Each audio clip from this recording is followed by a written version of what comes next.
Maintenant, on va essayer de trouver la médiane par la méthode graphique, toujours en utilisant la même application des agriculteurs. Alors, la première des choses qu'il faut faire, c'est qu'il faut reprendre le tableau. Donc, on va reprendre le même tableau de tout à l'heure, c'est-à-dire les clusters et avec les effectifs. Alors maintenant, la première des choses qu'il faut faire, la méthode graphique.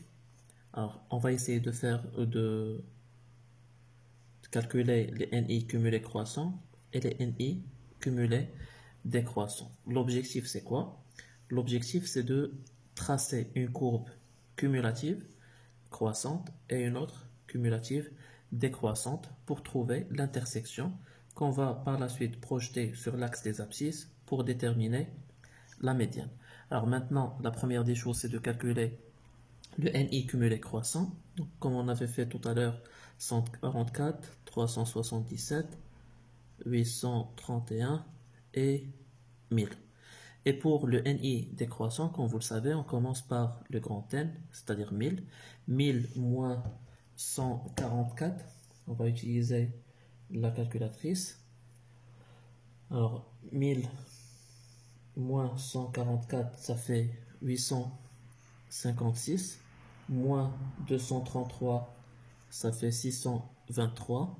Et bien sûr, la dernière case doit être égale à la dernière case de l'effectif, c'est-à-dire 169. Alors maintenant, pour tracer les courbes cumulatives croissantes et décroissantes, alors l'axe des ordonnées, c'est pour le NI croissant. Alors là, ça sera 1000. Donc si on essaie de faire 900, 800, 700, 600, 500, 400, 300, 200, ça marche. Alors 900, 800, 700, 600, 500, 400, 300, 200, 100 et 0.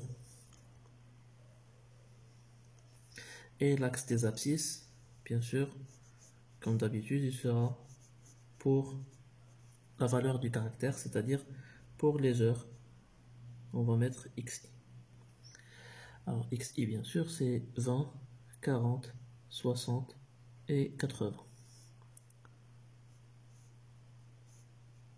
Alors pour l'image de 20, pour la borne, pour la courbe cumulative croissante, donc l'image de 20, 40, 60 et 80 avec les NI cumulés croissants. Et les bornes inférieures avec les NI décroissants vont nous permettre de tracer la courbe cumulative décroissante. Donc on commence par la courbe cumulative croissante. Donc l'image de 20, c'est 144. Et on met un point, 144 et 20. Ensuite 40 avec 377. Donc plus ou moins c'est là. 60 avec 831.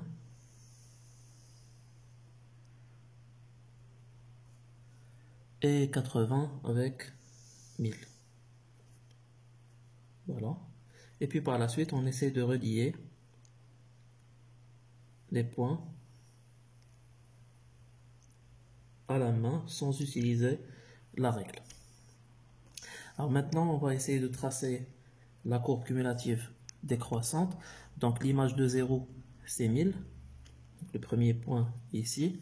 Le deuxième point, l'image de 20, c'est 856.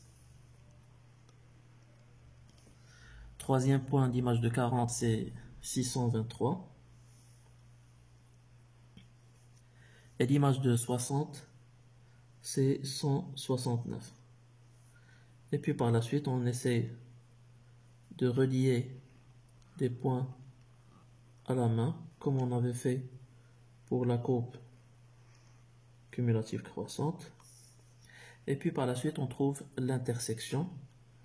Et puis par la suite, on va essayer de la projeter sur l'axe des abscisses.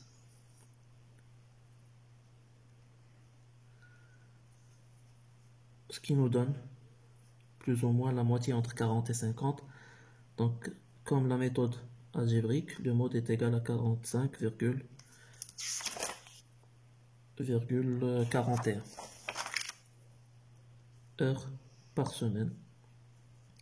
Et pour l'interprétation, elle va rester la même, c'est-à-dire que la moitié des agriculteurs travaillent moins de 45 heures par semaine et l'autre moitié travaille plus de 45 heures par semaine. Il s'agit aussi de signaler une chose, c'est que pour savoir si vous avez fait un bon dessin ou non, alors il faut prendre une droite parallèle avec l'axe des abscisses et qui passe par n sur 2. Alors quand n c'est 1000, n sur 2 ça fait 500. Alors si on essaie de tracer une droite parallèle avec l'axe des abscisses, si jamais elle ne passe pas par cette intersection, c'est que le graphe il n'est pas juste et dans ce cas il faut le refaire. Maintenant, comme vous voyez, il passe par le point d'intersection, cela veut dire que c'est juste. Voilà.